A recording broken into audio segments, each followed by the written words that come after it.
I don't care. I don't fuck.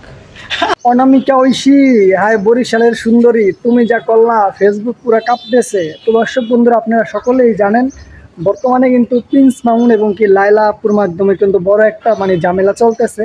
আসলে এটার মূল কারণ ছিল এই যে আপনি যে মেয়েটারে দেখতে পাচ্ছেন, এই মেয়েটা। সো এই মেয়েটাকে অনেকেই জানেন না, এর বাড়ি হলো বরিশালের সদরে। আর এই মেয়েটি কিন্তু অনামিকা ঐশী ওর নাম। এর আগে কিন্তু এর একটা বিয়ে হয়েছিল।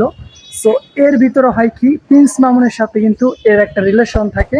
তো এটা কিন্তু অজানা ছিল সবারই, কিন্তু এই বিগত কয়েকদিন আগে আমাদের লায়লা আপু কী করে, প্রিন্স মামুনকে তার বাসায় ডেকে আনে। লায়লা আপু ডেকে আনে তার বাসায়, লায়লা আপুর বাসায় যখন ঘুমিয়ে যায়। ওই সময় যখন প্রিন্স মামুনের যে ফোনে যে ডাটা দিচ্ছিল, এটা কিন্তু লায়লা আপুর ফোনে ট্রান্সফার করে নিয়ে যায়।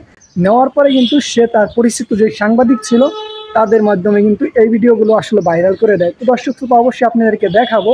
আর আমাদের যে সুন্দরী আপু রয়েছে তারাও অবশ্যই সম্পূর্ণ ভিডিও দেখবেন। আর প্রিন্স মামুনের সাথে লায়লা আপুর কি ঝামেলা হইতেছে অবশ্যই সম্পূর্ণ ভিডিও দেখেন, তাহলে বুঝতে পারবেন। তো চলুন।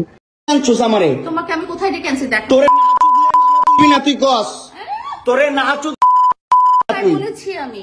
আমারে কস, আমার কি অনলাইনে কবি কই থিকা জানোয়ার কোথাকার। এই জন্য তোর বাসায় আমারে, এই যে বাসায় তোর মাও তো আমারে পোলা প্রস্টিটিউট কয়। তুমি আসছো, তুমি ছেলে প্রস্টিটিউট জানোয়ার। মোবাইলে তুমি ভাবছে যে কি বল তুমি যদি আমার তো অবশ্যই অনামিকা ঐশীর সাথে কি ভিডিওটি ছিল ওইটাও দেখাবো। তো চলুন আমরা ভিডিওটি দেখে আসি।